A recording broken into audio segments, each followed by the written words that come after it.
Hi and welcome to my channel. My name is AJ and today I'm going to be reviewing the first book of J.R. Ward's Black Dagger Brotherhood series, as well as give you some information about the series called Dark Lover. And this series is about a group of vampire warriors who are trying to defend the vampire race from extinction from their slayer counterparts called Lessers.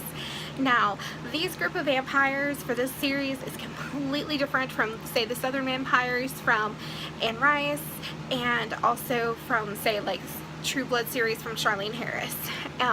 These vampires are born vampires. They were never once human, although they do have human ancestors in their line because of couples coming together. But they do not have, you can't just turn human. They have to have had a vampire lineage. They also have to have a ritual that is observed by their goddess, who is very active and visits them and does things for them, called the Scribe Virgin. They also do not have the enhanced hearing or the enhanced sense of smell that you normally see with vampires. They do have the strength and the enhanced speed. They do have the nocturnal vision. They're able to dematerialize, which the best way I can truly explain that is if you have seen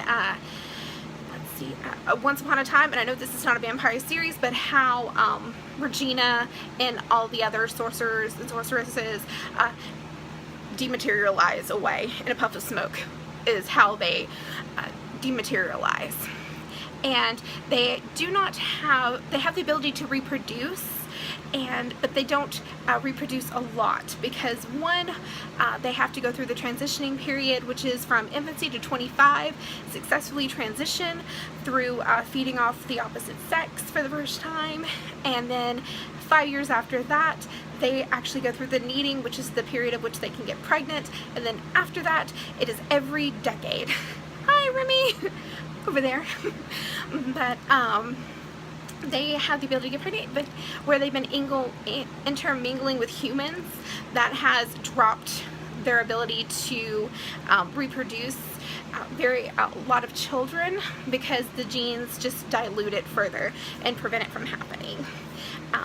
And another thing that they are able to do is call upon their Scribe Virgin, and she does deeds for them through different sacrifices and different things. So they do have a very active goddess that we do get to see throughout the series.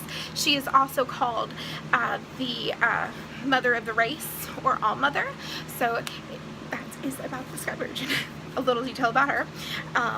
But anyways, this particular book is about the leader of the Black Dagger Brotherhood. His name is Wrath, and he is the last of the pure bloodlines, and also the last of the first family, which is the royal family for the vampires.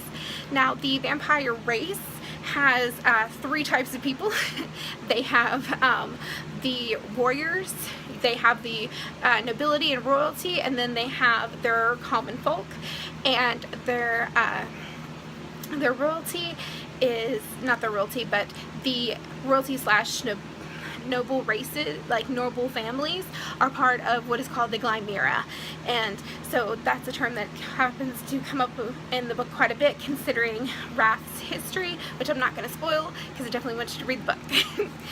But and find it for yourself. Now, he, of course, because he's part of the first family, he is essentially a part of the Glimera.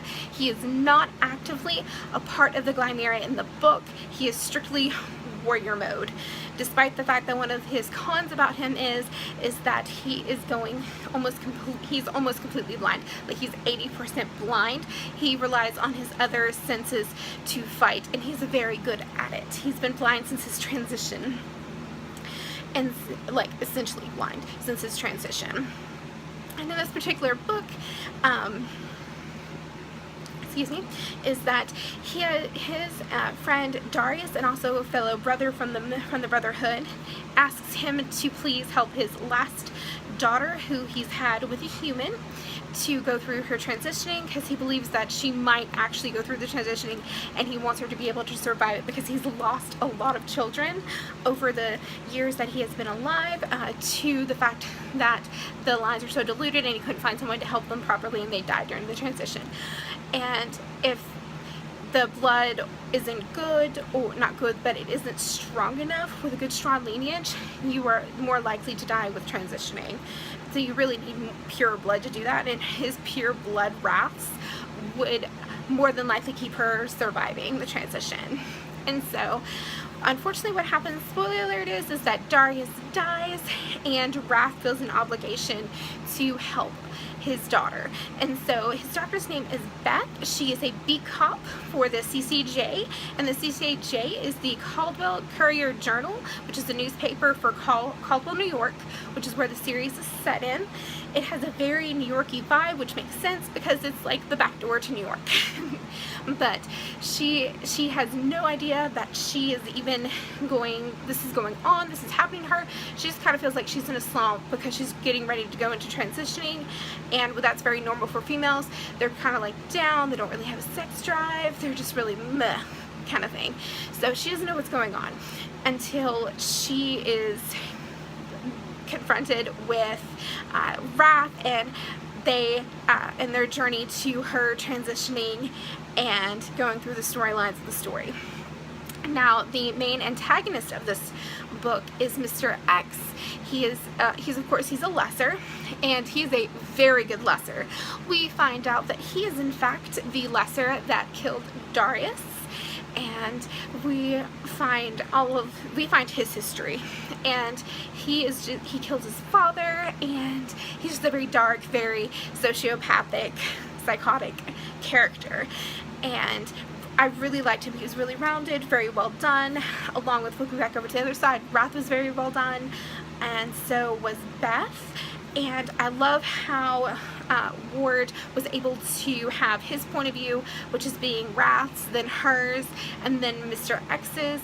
And I like that she made it so relatable to a degree, of course, with each of the characters' emotions for Wrath and Beth as they're falling into their romance as well, because this is a romance novel. I do give this book a 5 out of 5 stars. The romance was awesomely written in this book, and it was very realistic. One of the weirdest things about romance novels is because there will be scenes you'll be like, what?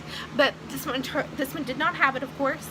And then you have very good fight scenes for what's going on with the lessers, and I honestly enjoy this book, and I would give it the romance part 5 out of 5 flames, and the whole book 5 out of 5. Now, I do hope that you enjoyed this video, and I look forward to reading the next book and sharing my thoughts and feelings on Eternal Lover, which is the second book. And I hope that you have a great day, and bye-bye.